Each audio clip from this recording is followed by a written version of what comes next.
આવતીકાલે ગુજરાતના 15 જિલ્લાઓમાં સાયરન વાગવાની છે ત્યારે ગભરાતા નહીં. મોકડ્રીલ દરમિયાન હવાઈ હુમલાની ચેતવણી આપનાર સાયરન વાગી શકે છે.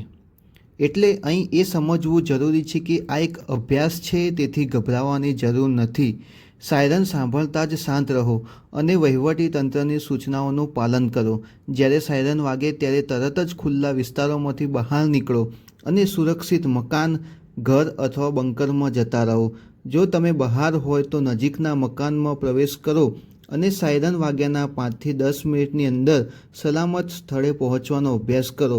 જો તમારા વિસ્તારમાં બંકર ઉપલબ્ધ હોય તો ત્યાં જતા રહો. મોકડ્રીલ દરમિયાન ક્રેશ બ્લેકઆઉટનો અભ્યાસ કરવામાં આવશે, જેમાં બધી લાઇટો બંધ કરવામાં આવશે જેથી દુશ્મનને નિશાન લગાવવામાં મુશ્કેલી પડે. તમારા ઘરની બારીઓ, સ્કાયલાઇટ્સ અને દરવાજા કાળા કપડાં અથવા અન્ય સામગ્રીથી ઢાંકી દો જેથી અજવાળું બહાર ન જાય. રસ્તા પર વાહન ચલાવતી વખતે અધિકારીઓના નિર્દેશ મુજબ લાઇટ બંધ કરો અને વાહન રોકી દો. મોક ડ્રીલમાં નાગરિકો અને વિદ્યાર્થીઓને નાગરિક સંરક્ષણ તાલીમ આપવામાં આવશે. આમાં હુમલાની સ્થિતિમાં પોતાની જાતને બચાવવાની પદ્ધતિઓ શીખવવામાં આવશે. તાલીમમાં હાજરી આપો અને કટોકટીમાં શું કરવું જોઈએ તેની માહિતી મેળવો.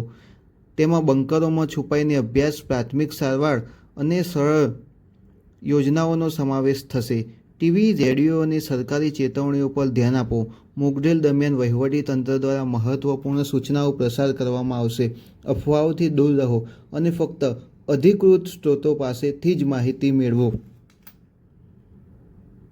ગુજરાતમાં આવતીકાલે યોજાનાર મોકડ્રીલના આયોજન અનુસંધાને ગૃહ રાજ્યમંત્રી હર્ષ સંઘવીની અધ્યક્ષતામાં આજે મહત્વપૂર્ણ બેઠક યોજાઈ હતી અને સૂચિત એક્શન પ્લાનની સમીક્ષા કરી હતી. આ મોક ડ્રીલનું પ્રાથમિક લક્ષ્ય નાગરિકોને હવાઈ હુમલાઓ અથવા અન્ય હુમલાઓની સ્થિતિમાં શાંત રહેવા, સુરક્ષિત જગ્યાએ આશ્રય લેવા અને વહીવટીતંત્ર દ્વારા આપવામાં આવેલી સૂચનાઓનું પાલન કરવા માટે તૈયાર કરવાના છે. આ અભ્યાસ વિશેષ રૂપે ભારત-પાકિસ્તાન સરહદ સાથે જોડાયેલા રાજ્યો જેવા કે જમ્મુ કાશ્મીર, પંજાબ, રાજસ્થાન અને ગુજરાતના સરહદી વિસ્તારોના સંવેદનશીલ જિલ્લાઓમાં મહત્વપૂર્ણ રહેશે. આ મોકડ્રીલ ગ્રામ્ય સ્તર સુધી યોજાશે, જેમાં ફાયર સર્વિસ, હોમગાર્ડ અને નાગરિક સંરક્ષણ સંસ્થાઓ સક્રિયપણે ભાગ લેશે. મોકડ્રીલ દરમિયાન ઇમરજન્સી કિટની ઉપયોગિતા સમજાવવામાં આવશે, જેમાં પાણી, સૂકો ખોરાક, પ્રાથમિક સારવાર કિટ, ફ્લેશ લાઇટ, બેટરી, મહત્વપૂર્ણ દસ્તાવેજોની કોપી, વધારાના કપડાં અને ધાબળાઓનો સમાવેશ થવો જોઈએ. તમે ખાતરી કરો કે આ કિટ સરળતાથી તમને મળી જાય. પાકિસ્તાન સાથે વધતા તણાવ વચ્ચે કેન્દ્ર સરકારે રાજ્યો અને કેન્દ્ર શાસિત પ્રદેશોને મોક ડ્રીલ કરવા માટેના આદેશો જારી કર્યા છે.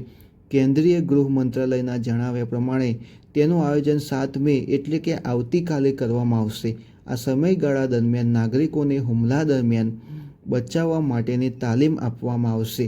આ મોક ડ્રીલ દેશના 244 જિલ્લાઓમાં હાથ ધરવામાં આવશે. તેનો ઉદ્દેશ નાગરિક સંરક્ષણ માટે વધુ સારી રીતે તૈયારીઓ કરવાનો છે. દેશમાં છેલ્લી મોકડ્રીલ 1971માં યોજાઈ હતી. આ બાબતે કોઈપણ જાતના ગભરામણમાં આવવાની જરૂર નથી.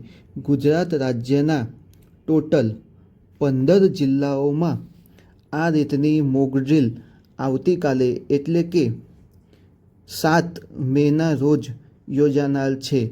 વધુ વિગત માટે અમારી યુટ્યુબ ચેનલને સબસ્ક્રાઈબ કરી લેશો.